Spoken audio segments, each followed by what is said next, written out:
아버지가 왜 돌아가셨는 줄 압니까? 값싼 용서로 그런 괴물을 키운 이 사회 탓입니다. 아직도 복수하고 싶지 않나요? 좋아요. Di suatu siang, seorang napi baru saja keluar dari penjara. Orang ini bernama Docul, dan dia dipenjara karena kasus pelecehan pada anak di bawah umur atau disebut predator. Seharusnya dia menjalani hukuman seumur hidup. Tapi entah kenapa, pihak pengadilan membebaskan Docul dari penjara.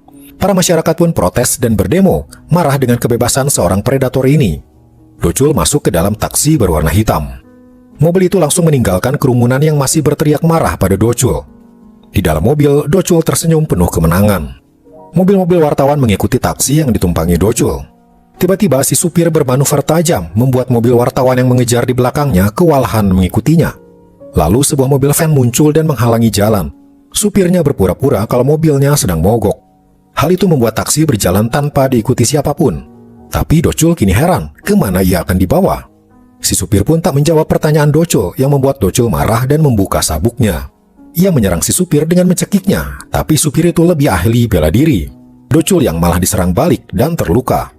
Docul pun dibuat pingsan. Di dalam terowongan, taksi itu bermanuver lagi, kemudian menyerahkan tas yang dibawa Docul pada seorang pria. Taksi itu kini berhenti, dan stiker di badan mobil dicabut. Kemudian plat nomornya dirubah. Sehingga ketika keluar dari terowongan, taksi itu kini menjadi mobil lain yang bebas dari kejaran wartawan dan kecurigaan CCTV. Sementara itu, di kantor kejaksaan, sebuah organisasi bernama Bluebird sedang mengadakan rapat. Pemimpinnya bernama Pak Jang. Bluebird ini dibangun untuk membantu para korban kejahatan agar mereka bisa menjalani kehidupan mereka kembali. Selesai rapat, Pak Jang bertemu dengan rekan kerja baru, seorang wanita bernama Hana. Hana adalah seorang jaksa yang mulai hari ini akan bekerja bersama Pak Jang. Di tempat lain, di sebuah kamar rumah sakit, seorang pasien wanita terlihat bangun dari tidurnya dan diam-diam kabur keluar. Wanita malang ini bernama Maria, dan dia punya masa lalu kelam sampai dia nekat kabur dari rumah sakit, bahkan menghindari polisi. Dia terlihat menangis sepanjang jalan. Ketika dia berada di jembatan, dia langsung berpikir untuk mengakhiri hidupnya saja. Dia sudah ada di sisi lain besi jembatan, tapi ia merasa sangat ketakutan untuk melompat. Di bawah kakinya, sebuah stiker membuatnya menghentikan niatnya untuk melompat. Stiker itu bertuliskan, "Layanan taksi mewah, jangan mati, balaskan dendammu." Akhirnya Maria memilih untuk menghubungi pihak taksi mewah itu, dan kini ia ada di mobil taksi tersebut. Supirnya bernama Dogi, yang aksinya sudah kita lihat di awal film tadi. Dogi menyalakan alat rekaman, dan Maria pun mulai bercerita tentang masa kelamnya. Maria adalah seorang yatim piatu yang dibesarkan di sebuah panti asuhan. Seorang agen pekerja mengajaknya untuk bekerja di sebuah perusahaan. Ia pun berpamitan pada adik-adik di panti asuhannya, kemudian ia pergi dengan diantar oleh wanita tersebut. Di dalam mobil, Maria dijanjikan akan bekerja di tempat yang baik, dengan atasan yang baik juga. Setelah lama di perjalanan, mereka sampai di sebuah pabrik ikan. Di sana Maria dikenalkan dengan pengurus pabrik bernama Jonggen. Maria adalah seorang difabel, sehingga di umurnya yang sudah remaja, pemikirannya masih seperti anak-anak. Maria diajak ke dalam pabrik. Di sana ternyata semua pegawainya adalah penyandang difabel. Maria terkejut ketika disuruh untuk bekerja membersihkan ikan, karena sebelumnya Maria dijanjikan akan bekerja di kantoran di belakang komputer. Lalu muncullah si pemilik pabrik bernama Juchan. Mengetahui kalau Maria tidak mau bekerja, Juchan tiba-tiba menyiksa Maria, menceburkan kepalanya ke dalam air. Tak sampai di situ, dia langsung dibawa ke ruang pendingin dan dimasukkan ke dalam tong lalu dikurung dan dibiarkan di sana. Semua siksaan ini terpaksa membuat Maria harus bekerja membersihkan ikan. Pernah di suatu malam, Maria mencoba kabur dari pabrik. Dia sudah berhasil sampai di luar pabrik, kemudian muncullah sebuah mobil polisi. Maria meminta bantuan polisi itu untuk menolongnya. Tapi ternyata polisi itu adalah komplotan si pemilik pabrik. Lagi-lagi Maria disiksa, dimasukkan ke dalam tong air. Saat itu musim dingin, tapi mereka tanpa belas kasihan tega menceburkan Maria di dalam tong air sementara mereka makan dan bersenang-senang. Menelepon wanita agen pekerja pun percuma. Ketika Maria mencoba menelepon, wanita itu malah mengabaikannya dan malah rakus menikmati makanan-makanannya. Selesai bercerita, Maria diturunkan di sebuah jalan sepi. Di situ ada sebuah mesin game. Di dalamnya ada sebuah instruksi jika ingin membalas dendam pada orang yang telah menyakitinya. Maria pun menyetujui semua peraturannya. Keesokan harinya, perusahaan taksi tempat Dogi bekerja mendapat misi baru. Seorang ahli IT bernama Goen masuk ke dalam ruangan rahasia, kemudian dengan lift ia turun ke ruang bawah tanah. Di sana ada 2 montir yang sudah biasa bekerja agar membuat mobil biasa menjadi mobil siap tempur. Tak lama muncullah Dogi. Dogi pun langsung bertemu dengan pemilik perusahaan taksi ini. Ternyata dia adalah Pak Jang, pemimpin Bluebird tadi. Ternyata selain menjadi pemimpin Bluebird, Pak Jang mendirikan sebuah perusahaan taksi juga. Dari luar perusahaan taksinya terlihat seperti taksi biasa pada umumnya. Tapi ternyata diam-diam dia punya perusahaan taksi mewah yang bekerja untuk membalaskan dendam orang-orang yang ingin dibantu. Ia namakan perusahaan taksi mewahnya Taksi Deluxe. Sekarang Taksi Deluxe punya pekerjaan baru, yaitu membalaskan dendam Maria. Mereka pun membuat rencana dan menargetkan siapa saja orang-orang yang harus mereka habisi. Selesai menyusun rencana, eksekusi pun dimulai. Dogi mengeluarkan mobilnya dari garasi rahasia. Goen dan 2 montir pun ikut menjalankan misi ini menaiki sebuah van. 2 montir itu bernama Kyung dan Jin, sekarang menyamar menjadi tukang ayam goreng. Mereka datang ke pabrik dan memberikan brosur promo ayam goreng pada Jonggen. Pancingan mereka berhasil. Malam harinya, Jonggen menelepon memesan ayam goreng. Goen berpura-pura sebagai pelayan yang mencatat orderan. Ayam goreng pun sampai. Jonggen dan Juchan malam itu memakan semua ayam itu. Tapi tanpa mereka tahu, ayam itu sudah dimasukkan bubuk pembius, membuat mereka seketika tak sadarkan diri. Dogi langsung masuk ke rumah mereka dan menggeledah rumah tersebut. Besok siangnya, Dogi masuk ke pabrik dan memeriksa keadaan. Dengan bantuan Goen, mereka memeriksa latar belakang pabrik itu. Ternyata ikan yang mereka produksi bukan ikan segar, tapi mereka mengimpor ikan berkualitas murah dari Cina dan menjualnya dengan harga tinggi dan dilabeli produksi asli Korea. Dogi pun punya rencana. Ia kini berpura-pura ingin membeli ikan-ikan itu. Dia melakukan negosiasi harga dengan Juchan dan memberikan uang muka sebagai kesepakatan. Selesai dari sana, Dogi kemudian membuntuti si polisi yang bekerja bersama dengan Juchan. Lalu di jalanan sepi, Dogi perlahan mendekati mobil polisi itu. Polisi itu heran melihat ada taksi dengan bemper super besar. Ia pun tiba-tiba ditabrak dari belakang. Polisi itu terkejut dan berteriak-teriak. Tapi Dogi tak peduli, ia terus menabrakkan mobilnya ke depan. Mobil polisi itu mulai terkunci akibat bemper taksi Dogi. Lalu kemudian,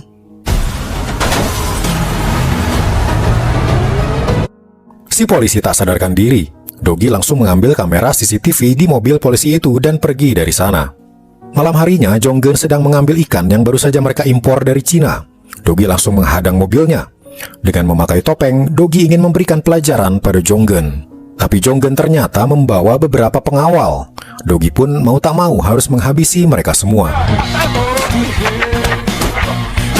Jonggen kini diikat dan dibuat menyesal telah bertindak jahat pada Maria. Ia pun ditinggalkan begitu saja dalam keadaan terikat. Dogi kini menuju pabrik. Di sana ia telah menunggu Juchan. Juchan langsung marah ketika ada seseorang dengan topeng di pabriknya. Ia langsung menyerangnya. Tapi Dogi dengan mudahnya mematahkan serangan Juchan dan menghajar Juchan habis-habisan. Juchan pun kini dibuat tersiksa dengan kepalanya yang diceburkan ke air. Kemudian Dogi menyeret Juchan masuk ke dalam tong. Dia membayar apa yang pernah ia lakukan pada Maria dulu. Para penjahat yang telah Dogi habisi ternyata tak dibiarkan begitu saja. Pak Jang punya kenalan, seorang wanita yang gila uang dan terbiasa melakukan pekerjaan kotor. Dia bernama Sungmi. Setiap misi balas dendam, para penjahat dikirim pada Sungmi. Sungmi punya ruangan rahasia, tempat semua para penjahat dipenjara di sana.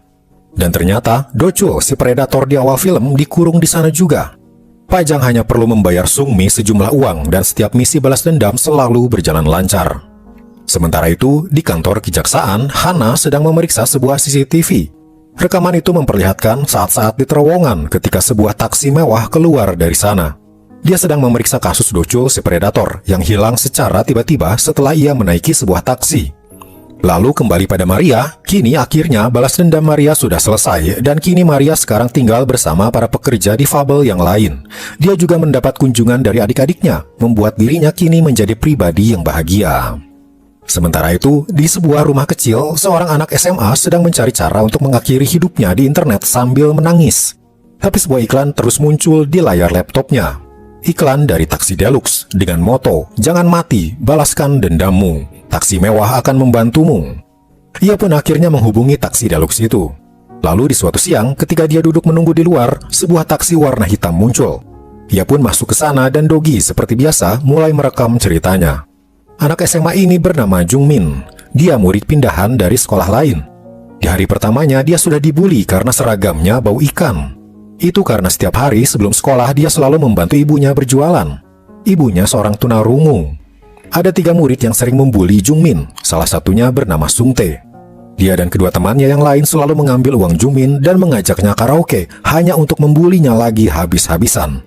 Bahkan di suatu sore, Jungmin didorong ke jalan dan kakinya dilindas motor dengan sengaja.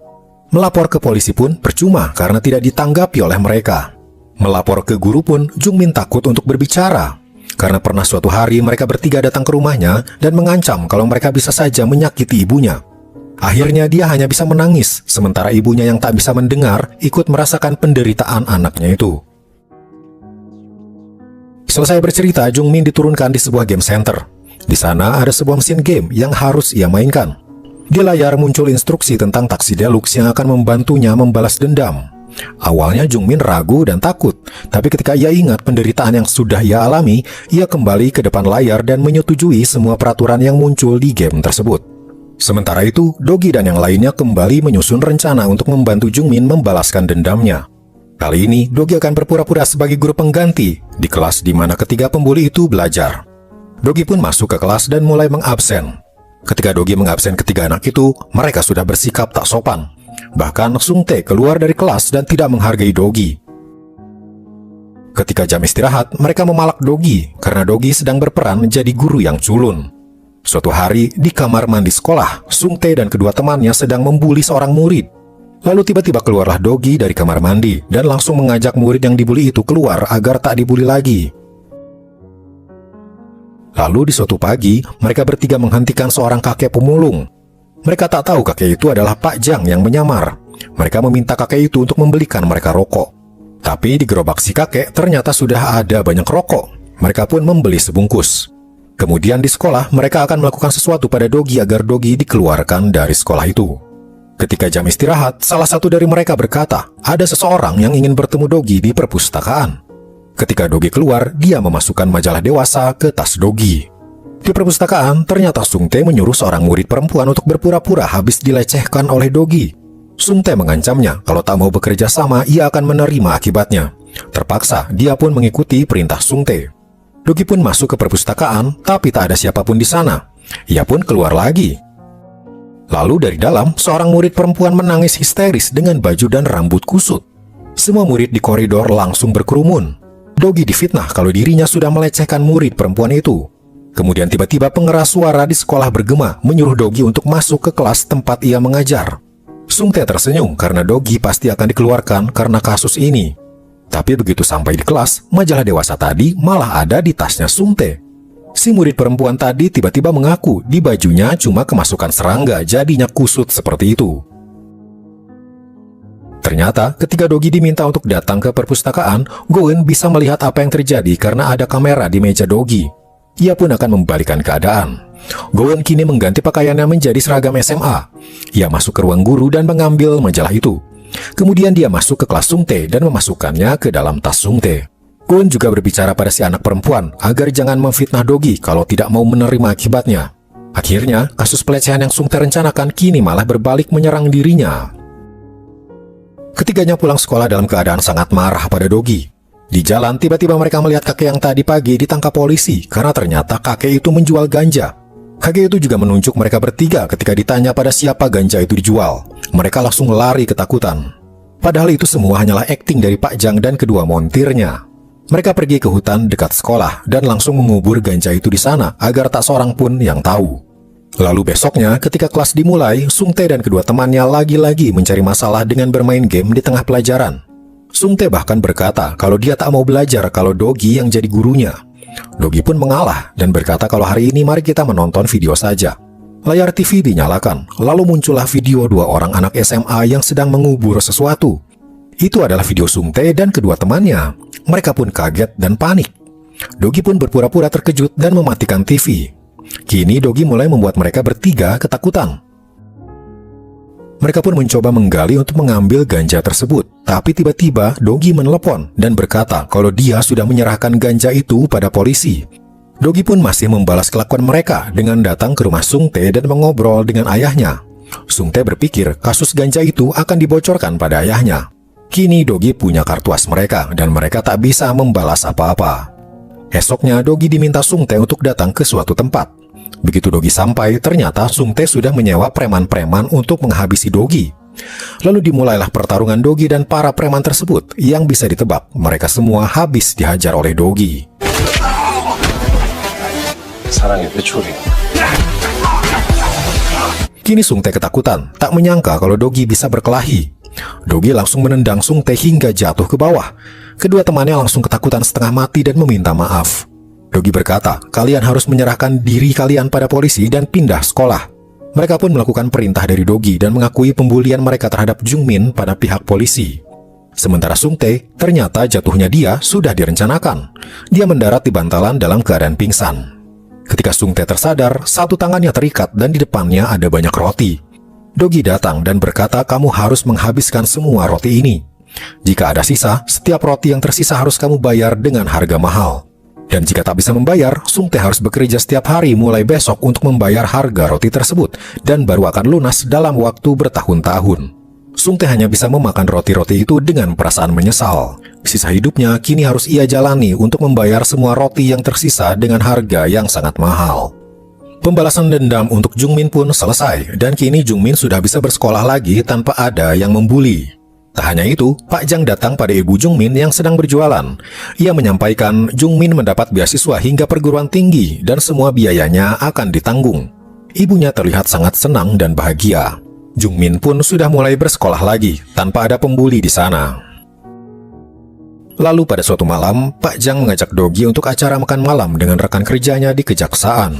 Di sana ada Hana dan atasannya. Selesai makan malam, Pak Jang dan atasan Hana akan pergi untuk minum lagi, sementara Dogi disuruh untuk mengantar Hana pulang. Mereka berdua pun berjalan kaki menuju rumah Hana. Lalu di jalan terdengar suara peluit para pekerja konstruksi. Tiba-tiba Dogi merasa pusing dan pingsan. Hana langsung menghubungi ambulans dan Dogi dibawa ke rumah sakit.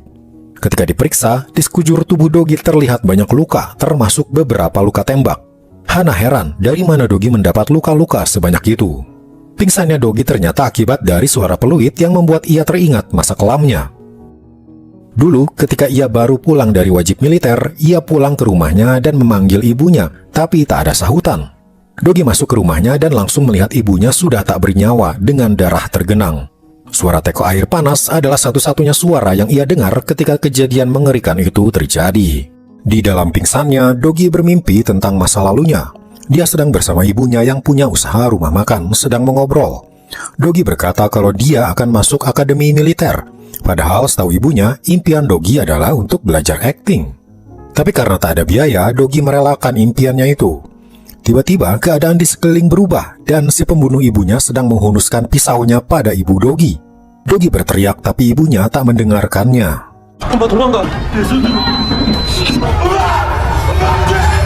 Dogi terbangun dari pingsannya dan ternyata sedang ada di rumah sakit.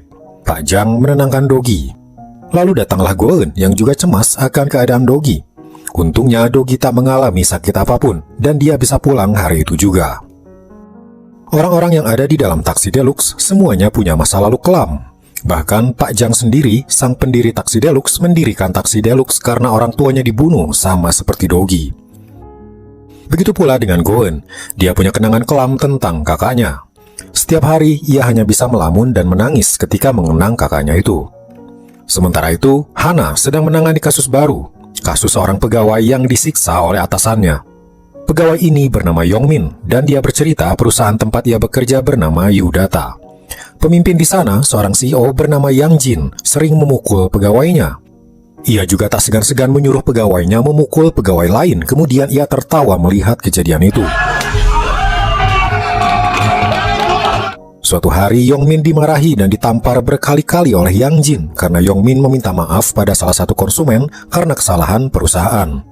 Yongmin pun berkomentar di sosmednya kalau Yang Jin adalah atasan yang jahat. Namun ternyata hal itu diketahui perusahaan. Mereka pun datang ke rumah Yongmin dan membawanya ke sebuah gudang. Di sana, Yang Jin tak terima dirinya dibilang atasan jahat. Ia mengikat Yongmin dan memukulnya puluhan kali.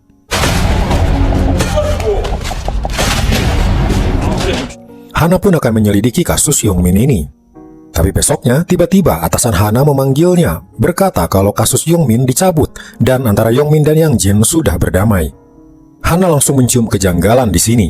Ia bersikeras untuk terus menyelidiki kasus ini, tapi ia malah dimarahi atasannya.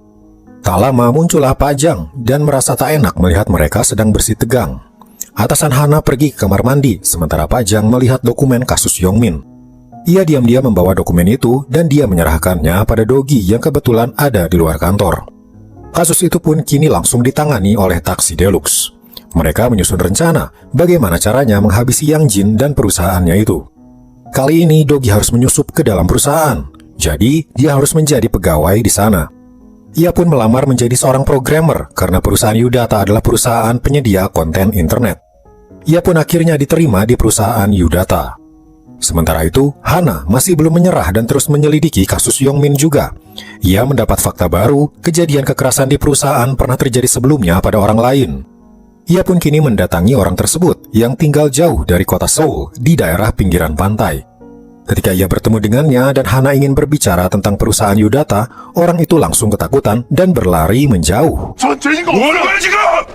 Besoknya, Hana mendatangi perusahaan Yudata, tapi dihadang oleh 3 orang asisten Yang Jin yang berambut seperti lampu lalu lintas. Hana pun tak bisa memaksa dan pulang tanpa hasil apa-apa. Tapi tak disangka, ia berpapasan dengan Dogi. Dogi pun kaget kenapa Hana ada di sana. Ini adalah hari pertama Dogi bekerja. Hana berpikir mungkin dia bisa mendapat info berharga dari Dogi yang bekerja di situ. Tapi Dogi menganggap Hana sebagai halangan dan ia tak mau berurusan dengannya. Di hari pertamanya bekerja, ia melihat Yang Jin yang sedang memotivasi para pegawainya dengan mendoktrin mereka kalau uang adalah segalanya dan dia bisa melakukan apa saja pada pegawainya karena ia atasan tertinggi. Lalu ketika jam kerja dimulai, Dogi mulai menyusuri ruangan lain. Ia melihat satu ruangan dan hendak masuk ke sana, tapi tiba-tiba dilarang oleh salah satu asisten Yang Jin. Lalu ketika jam istirahat, Dogi mengobrol dengan Goen, berkata kalau dia harus masuk ke ruangan tersebut. Di ruangan itu hanya boleh dimasuki oleh para staf khusus. Dogi pun berencana untuk menjadi salah satu staf khusus itu, tapi ia perlu bantuan Goen. Ketika jam kerja dimulai, tiba-tiba sebuah virus komputer menyerang sistem perusahaan. Yang Jin muncul dan marah. Para staf anti-hacker di sana berkata, perlu waktu 5 hari untuk mengatasi virus tersebut. Dogi tiba-tiba menyela, dia bisa mengatasi virus itu dalam 10 menit. Dogi pun langsung bekerja. Komputernya sudah terhubung dengan Goen yang memang seorang ahli IT. Dan dalam waktu 10 menit, virus itu benar-benar hilang dan sistem perusahaan kembali berjalan normal. Yang Jin langsung senang dan memberikan Dogi hadiah uang. Tapi Dogi berkata ia ingin naik jabatan dan masuk ke dalam staf khusus. Tapi Yang Jin hanya tertawa dan menolak keinginan Dogi. Karena masih penasaran, Dogi pun memeriksa semua biodata staf khusus di sana.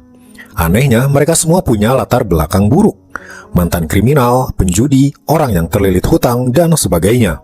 Dogi pun sepertinya harus menjadi seperti mereka untuk menarik perhatian Yang Jin.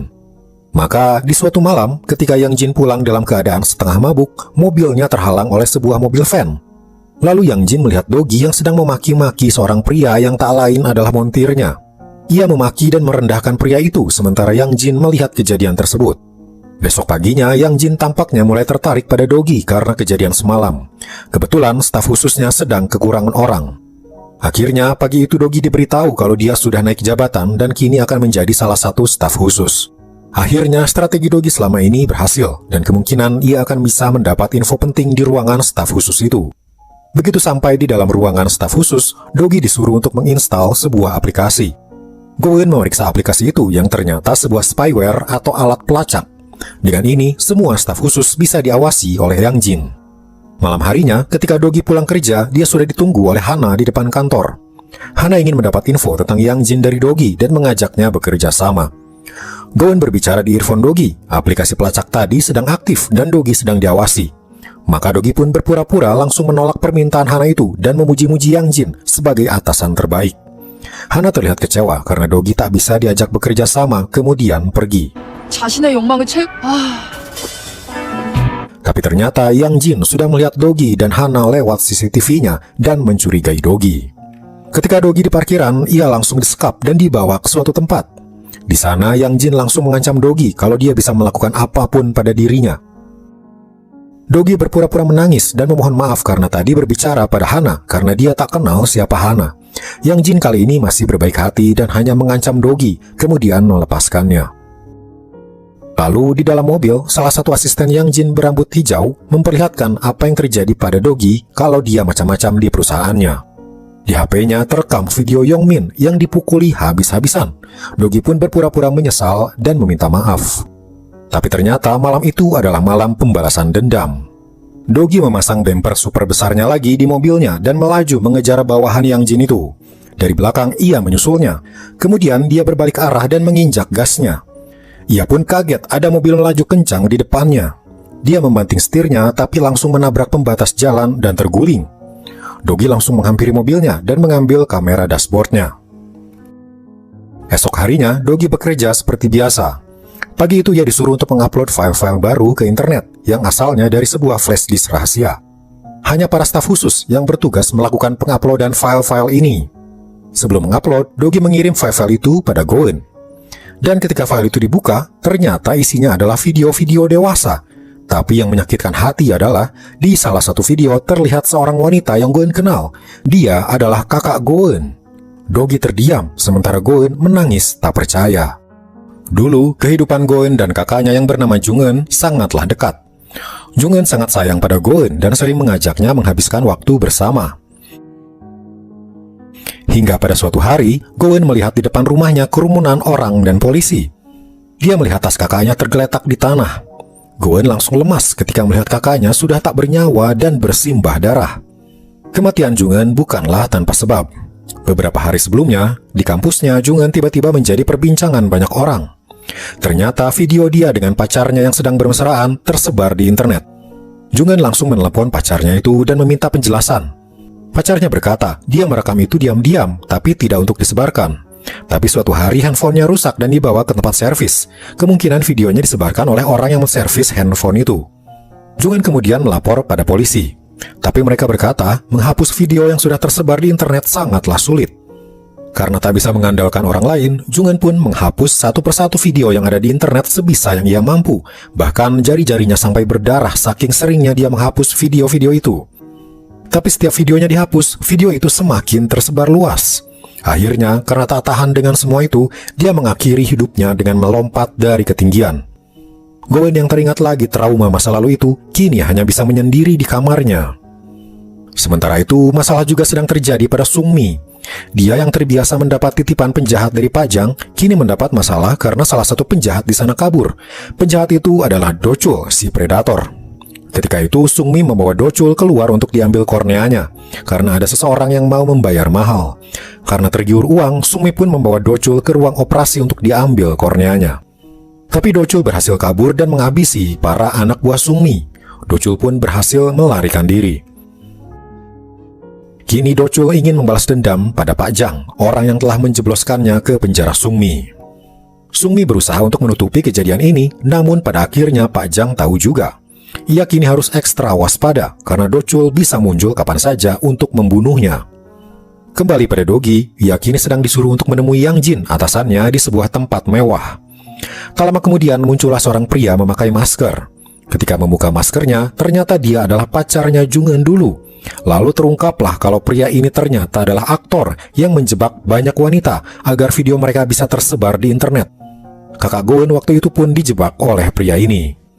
Dogi pun langsung membuat perhitungan dengan si pria ini. Ia mendatangi studio si pria ketika ia sedang syuting. Dogi langsung menghajar semua orang yang ada di sana termasuk si pria tersebut.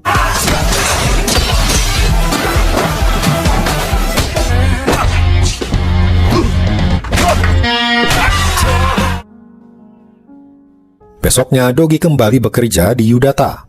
Kini ia diam-diam akan menghapus semua video ilegal yang ada di sana. Tapi ketika proses penghapusan berlangsung, video-video itu kembali muncul otomatis.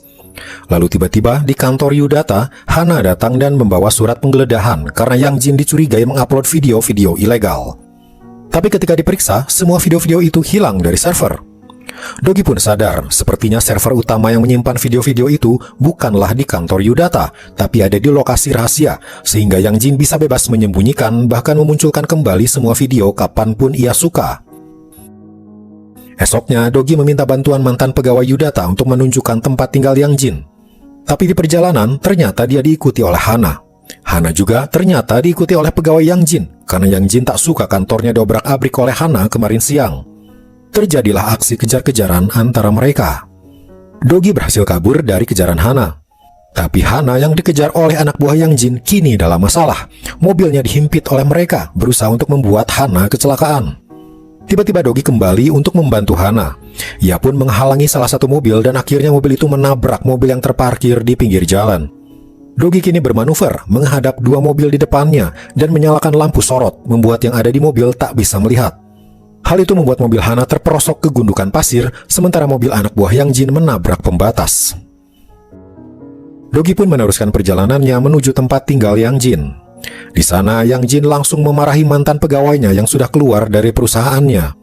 Ia pun merendahkan Dogi dengan mengguyur air di kepalanya karena ia datang tanpa permisi ke tempat tinggalnya. Mereka kini dibawa ke sebuah gudang untuk disiksa oleh Yang Jin. Di sana, Dogi dipaksa untuk memanah pegawai itu jika ingin Yang Jin melepaskan Dogi. Dogi tak mau menuruti perintah Yang Jin yang membuat Yang Jin semakin marah. Dogi langsung dipukul oleh anak buah Yang Jin hingga pingsan. Kemudian ketika ia tersadar, ia sudah diikat di tembok. Untungnya dia masih bisa berkomunikasi dengan dua montirnya, Jin dan Kyung. Tapi naas, tak lama berselang Jin dan Kyung juga tertangkap oleh anak buah Yang Jin. Tapi diam-diam mereka melempar pisau kecil pada Dogi. Yang Jin pun datang dan terlihat sangat kesal. Dogi membuatnya semakin kesal ketika akhirnya dia berubah sikapnya menjadi Dogi asli yang dingin dan bertanya di mana server utama tempat video-video ilegal itu berada. Yang Jin tak tahan lagi dan langsung memukul Dogi lagi. Tapi Dogi masih tetap bertanya di mana server utama berada. Lagi-lagi Dogi semakin dipukuli, kali ini dengan tongkat baseball. Sementara itu Goen akhirnya bisa menenangkan dirinya dan bisa membantu Dogi. Ia pun datang ke tempat Pajang dan meminta bantuan untuk datang ke tempat Dogi berada. Ia pergi dengan menaiki motor dan menyusul Dogi. Sampai di sana, ia masuk ke van dan segera menghubungi Dogi. Akhirnya, Dogi bisa fokus menghabisi para penjahat di sana, sementara Goen mencoba mencari lokasi server utama. Tapi satu-satunya cara untuk menemukan server utama adalah mengupload semua video ilegal bersamaan agar sinyalnya bisa terlacak. Dengan berat hati, Goen terpaksa mengupload semuanya, termasuk di dalamnya ada video kakaknya. Akhirnya lokasi pun ditemukan di sebuah gubuk tersembunyi tak jauh dari situ. Sementara itu, Dogi akhirnya berhasil menumbangkan semua anak buah Yang Jin dan kini mengejar Yang Jin yang berusaha kabur. Yang Jin masuk ke dalam gubuk tempat server utama berada karena ingin melindungi aset kekayaannya. Tapi di sana, Dogi dan yang lainnya langsung memasang peledak untuk menghancurkan tempat itu.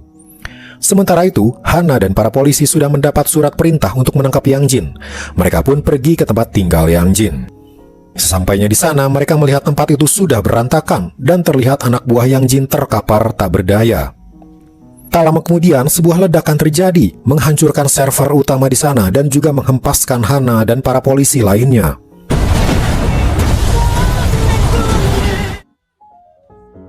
Sementara itu, di rumah Pajang, ternyata Dochul si predator sudah ada di sana bermaksud untuk membalas dendam.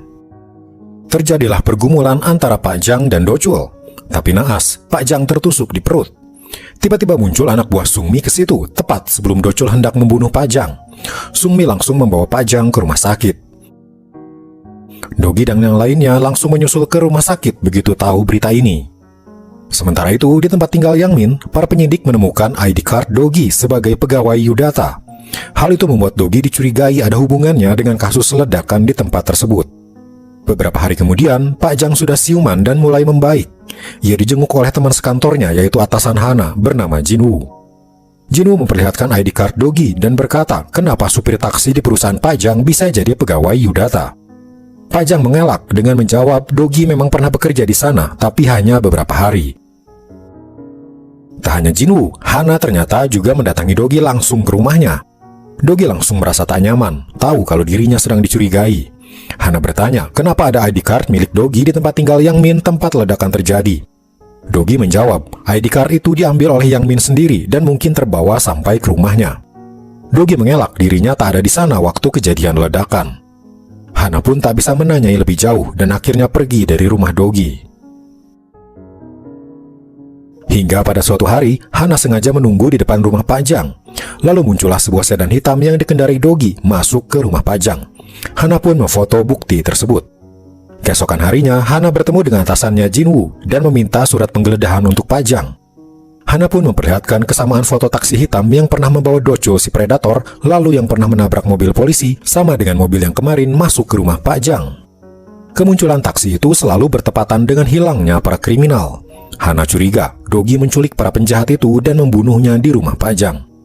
Jinwoo mau tak mau menyetujui semua info Hana ini, walaupun Pak Jang adalah temannya sendiri. Ketika makan siang, Jinwoo berterus terang pada Pak Jang bahwa saat ini rumah Pak Jang sedang digeledah atas sangkaan kepemilikan taksi hitam yang ada hubungannya dengan para kriminal yang hilang. Di kediaman Pak Jang, Dogi dan yang lainnya kaget ketika rombongan polisi dan penyidik datang ke sana. Dogi pun mengamankan lokasi bawah tanah agar jangan sampai ditemukan. Hana dan para penyidik pun mulai masuk ke rumah Pak Jang dan mulai menggeledah. Mereka tak menemukan taksi hitam ataupun barang-barang mencurigakan lain. Bahkan mereka membawa beberapa sampel DNA di seluruh rumah. Tapi hanya ada DNA Pak Jang, tak ditemukan DNA para kriminal yang mungkin diculik. Hana tidak menemukan bukti apapun. Tapi Hana belum juga menyerah. Dia menelepon Dogi langsung dan mengajaknya bertemu. Ketika mereka bicara empat mata, Hana langsung bertanya di mana Dochul dan para kriminal yang hilang berada. Saat ini Hana memang belum punya bukti kalau Dogi lah pelakunya, tapi semua benang merah mengarah pada dirinya. Dogi berkata kalau memang dirinya pelakunya, maka itu dilakukan karena hukum terlalu lambat bekerja. Makanya dia melakukan keadilan dengan caranya sendiri, menghukum para kriminal yang lambat dihukum. Hana berkata itu hanya alasan bahwa sebenarnya Dogi sama saja dengan penjahat. Esok harinya, Hana mendapat kasus baru, yaitu kasus pembunuhan seorang pria bernama Dong Hee. Sampai saat ini jasad Dong Hee belum ditemukan. Sementara itu, Dogi pun kini mendapat penumpang baru yang ingin dibantu. Dia seorang ayah yang sedang mencari anaknya yang hilang, bernama Dong Hee. Tak disangka, Dogi dan Hana sekarang sedang menjalani kasus yang sama. Terakhir kali Dong Hee terlihat bersama dengan temannya bernama Yongtae. Mereka masuk ke sebuah ruko. Kemungkinan Dong Hee dibunuh oleh Yongtae di ruko itu dan jasadnya langsung hilang di sana. Dogi terkejut ketika melihat foto Yongtae. Yongtae mirip dengan tangan kanan Sungmi. Dogi dan Pak Jang pun mendatangi Sungmi untuk memastikan apakah Yongtae adalah anak buah Sungmi. Ternyata mereka kembar. Yang membunuh Dong Hee ternyata Yongtae, sementara tangan kanan Sungmi bernama Soktae. Malam harinya, salah satu anak buah Yongtae bernama Wusup keluar dari bar dalam keadaan mabuk. Tapi ia tetap berkendara dengan mobilnya. Ia pun ditangkap karena menyetir sambil mabuk. Ia dipanggil oleh jaksa, kebetulan yang menanganinya adalah Hana. Hana langsung punya ide untuk menggunakan Wusup ini untuk mendapat info tentang kematian Dong Hee. Hana memberi janji hukuman Wusup akan diringankan jika dia bisa mendapat info dari Yongtae tentang bagaimana cara Yongtae membunuh Dong Hee dan di mana jasadnya disembunyikan. Wusup pun menerima permintaan Hana itu. Malam harinya, Wusup sengaja mengajak Yongtae minum-minum. Ketika mereka sudah mabuk, Wusup bertanya tentang Dong Hee, bagaimana Yongtae bisa membunuhnya. Karena mabuk, Yongtae pun mengungkapkan hal tersebut. Setelah tahu info itu, ia segera menelpon Hana. Tapi tiba-tiba Wusup bertemu Soktae yang sudah curiga Wusup akan membocorkan rahasia Yongtae pada jaksa. Wusup langsung dikejar dan dihajar Soktae di sepanjang jalan. Hana sempat mendengar teriakan Wusup di telepon dan langsung melacak handphonenya. Setelah mendapat lokasi handphone Wusup, ia langsung pergi untuk menyelamatkan Wusup. Hana juga menelepon asistennya, Pak Wang, untuk membantunya menyelamatkan Wusup. Kembali pada Wusup, ia berhasil kabur dari kejaran Soktae dan masuk ke pabrik kain. Tapi kini Yongtae berhasil mengikuti Wusup dan masuk juga ke pabrik itu. Wusup bersembunyi di antara gulungan kain. Tapi Yongtae berhasil melihatnya dan langsung menariknya keluar. Ia pun langsung menghajar Wusup. Kembali pada Hana, ia baru saja sampai di TKP. Ia mendapat laporan ada seseorang yang mati ketika terjadi perkelahian di situ. Hana mengira Wusup lah yang mati. Tapi ketika kantung mayat dibuka, yang mati ternyata Pak Wang, asisten Hana. Hana tak menyangka hal ini bisa terjadi. Ia menangis melihat asisten dan rekan terdekatnya itu sudah tak bernyawa. Ternyata ketika Yongtae sedang menghajar Wusup, Pak Wang datang ke sana untuk menyelamatkan Wusup. Pak Wang cukup hebat dan bisa menghajar balik Yongtae. Tapi dari belakang, Pak Wang tak melihat Soktae yang langsung menikam Pak Wang berkali-kali. Dia hanya bisa membelalakan matanya, menahan sakit yang tiba-tiba, sementara hujaman pisau berkali-kali terus dihujamkan oleh Soktae. Akhirnya Pak Wang tak bisa bertahan lagi dan mati. Sementara Wusup, dia berhasil kabur. Kematian Pak Wang membuat Yongtae langsung ditahan. Tapi ketika diinterogasi, dia tak mengaku kalau dirinya lah pembunuhnya. Ditambah lagi, tak ada bukti dan tak ada saksi ketika kejadian itu terjadi. Akhirnya Yongtae terpaksa dibebaskan oleh pihak kejaksaan. Hana langsung marah dan tak terima. Sedikit demi sedikit, kini ia bisa menyadari apa yang dirasakan Dogi. Ketika kita sudah tahu siapa penjahatnya, tapi penjahat itu tak ditangkap karena tak adanya bukti, maka balas dendamlah satu-satunya jalan untuk mencari keadilan. Hana pun kini naik taksi hitam Dogi. Ia menceritakan kasus yang ia alami ini dan meminta bantuan Dogi untuk membalaskan dendam kematian Pak Wang. Ia pun diantar menuju sebuah tempat karaoke. Di sebuah ruangan yang sudah ditentukan, dia melihat di layar TV peraturan taksi deluxe yang akan membantunya membalaskan dendam Pak Wang. Sementara itu, di kediaman Pak Jang, Dogi dan yang lainnya langsung menyusun rencana agar pembunuh Pak Wang bisa tertangkap dan bisa dihabisi. Untuk itu, mereka perlu menyelidiki kasus pembunuhan Dong Hee terlebih dulu, yang diduga pembunuhnya adalah Yongtae juga. Mereka langsung datang ke tempat terbunuhnya Dong Hee. Di sana, mereka melihat sebuah pipa yang mengeluarkan uap panas. Mereka juga menemukan barang-barang yang meleleh, kemungkinan terkena asam sulfat. Jadi bisa disimpulkan, jasad Dong Hee hilang karena dilelehkan oleh asam sulfat. Info ini disampaikan pada Hana. Hana juga mendapat info baru bahwa atasan Yongtae yaitu Sungmi secara rutin membeli asam sulfat dari sebuah perusahaan.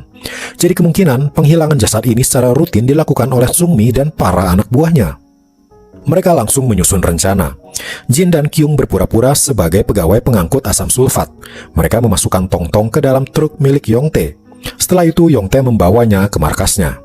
Tapi tong-tong itu sudah diberi pelacak sehingga Dogi langsung bisa mengikuti arah truk tersebut.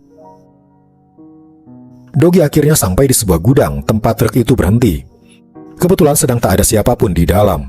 Dogi membuka sebuah laci mayat. Ternyata di dalamnya jasad Wusup yang sudah mati dengan luka sayatan besar di badannya. Dogi langsung bisa menyimpulkan Wusup diambil organnya, lalu nanti akan dimusnahkan tubuhnya dengan asam sulfat.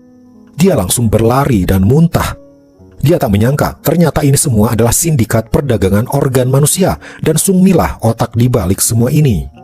Dogi kembali masuk ke dalam dan menemukan dua orang yang sedang mengoperasi satu korban. Mereka langsung kabur begitu melihat Dogi. Tiba-tiba muncul Yongtae langsung menyerang Dogi. Terjadilah pergulatan antara mereka berdua. Yongtae tiba-tiba menusuk perut korban. Dia masih hidup.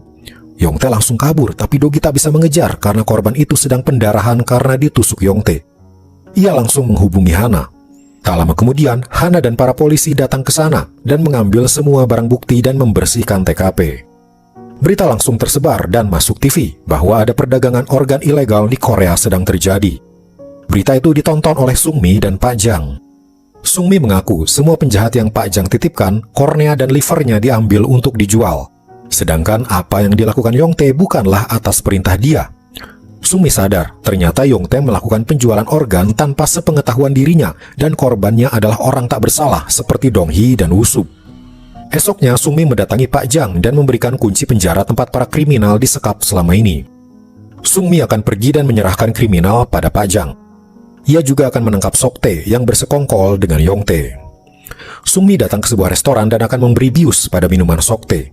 Setelah pingsan, Soktae akan Pak Jang bawa. Begitulah rencananya. Terlihat kamera sudah dipasang di restoran itu dan Go-eun bisa melihat mereka berdua. Terlihat di layar mereka berdua minum, tapi anehnya tak terlihat Soktae akan pingsan. Soktae sepertinya tahu Sungmi akan menjebaknya dan kini berbalik menyerangnya. Dogi langsung masuk ke restoran untuk menolong Sungmi, tapi tak ada siapapun di sana. Ternyata apa yang terlihat di layar adalah rekaman, bukan kejadian saat itu.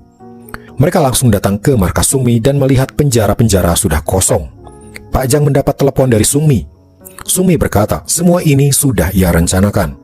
Ia akan kabur dan membawa semua kriminal untuk nantinya semua organnya akan ia jual.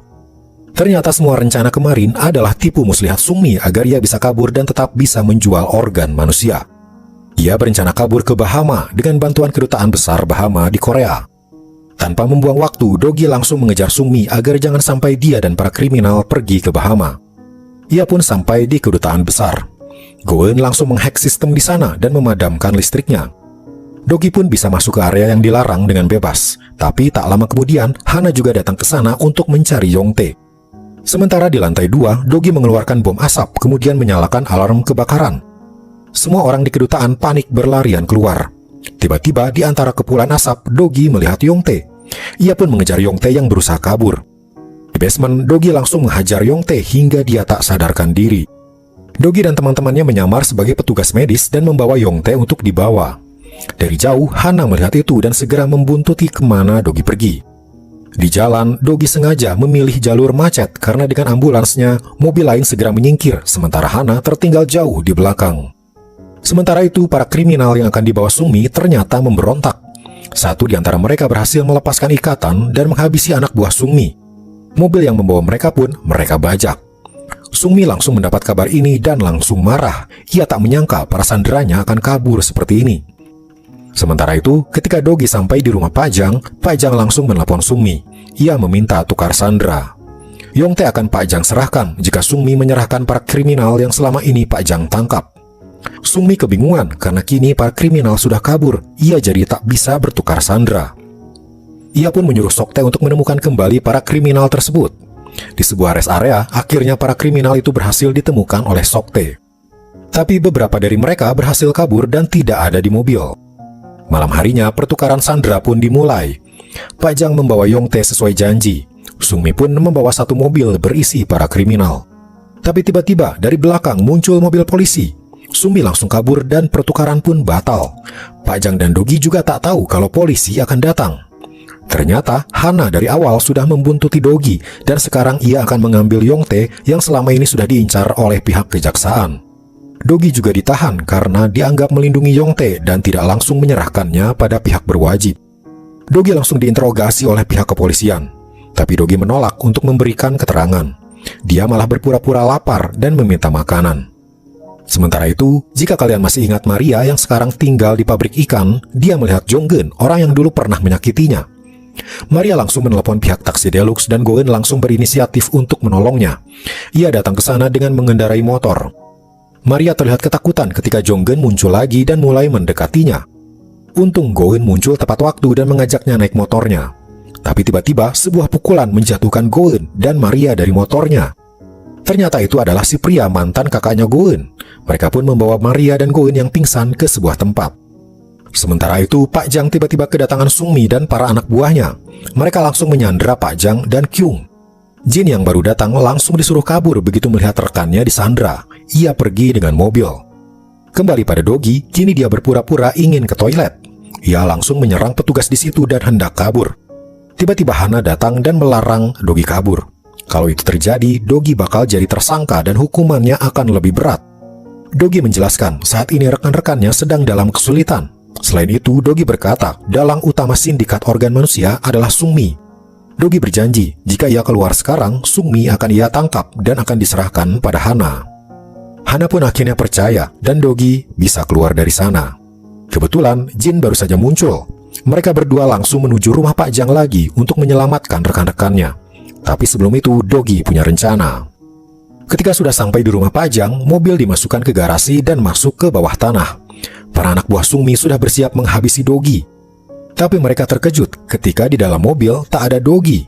Dogi tiba-tiba muncul dari belakang mereka memakai kacamata night vision dan mematikan lampu. Dia langsung menghajar mereka yang tidak bisa melihat karena gelap. Kembali pada Maria dan Goen, mereka ternyata dibawa ke studio tempat si pria biasa menjebak para wanita. Dia berniat ingin membuat video seperti yang ia lakukan dulu untuk menyakiti Maria dan Goen. Goen pun teringat masa lalu kakaknya yang hancur, membuat Goen sangat benci dengan pria ini. Kembali pada Dogi, setelah ia menghabisi semua musuhnya, ia mendapat info kalau Goen sedang disekap di sebuah studio. Dia pun bergegas ke sana tanpa membuang waktu, sementara Jin akan pergi ke markas Sungmi, tempat Pak Jang disandera di sana. Sampai di sana, studio itu langsung Dogi tabrak. Dia langsung menghajar si pria tanpa belas kasihan. Dogi juga menghajar area vital si pria agar tak lagi-lagi membuat video ilegal sesuka hatinya. Goen pun akhirnya selamat, tapi dia masih terguncang. Dogi pun memeluk Goen untuk menenangkannya. Sementara itu, di markas Sungmi, Pak Jang dan Kyung dimasukkan ke dalam penjara.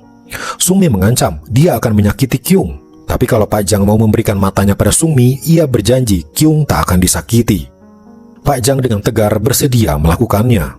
Sungmi pun langsung menyuntik mata Pak Jang saat itu juga.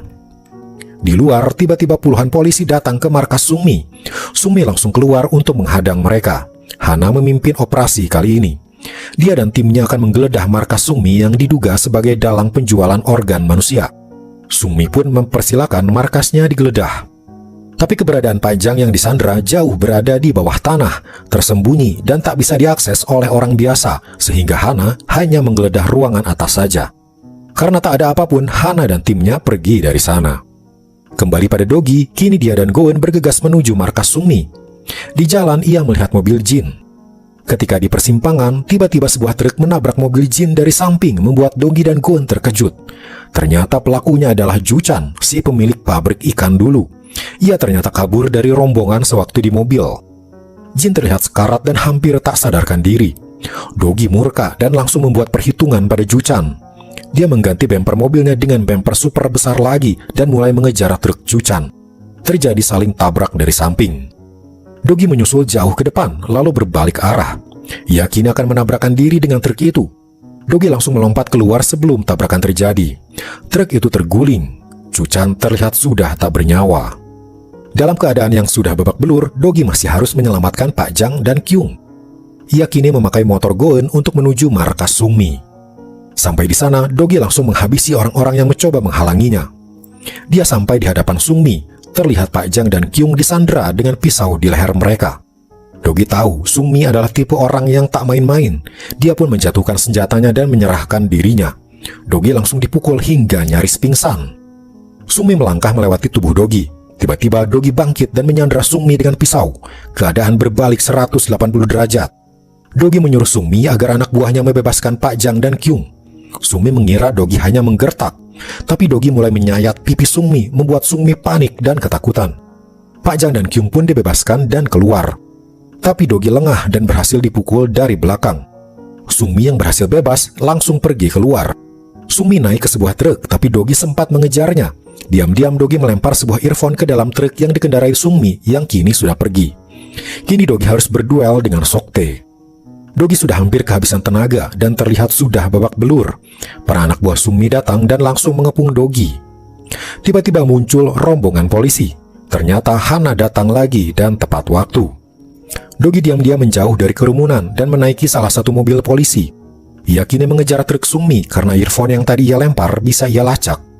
Sungmi sampai di sebuah dermaga. Ternyata dia berniat untuk kabur menyelamatkan diri.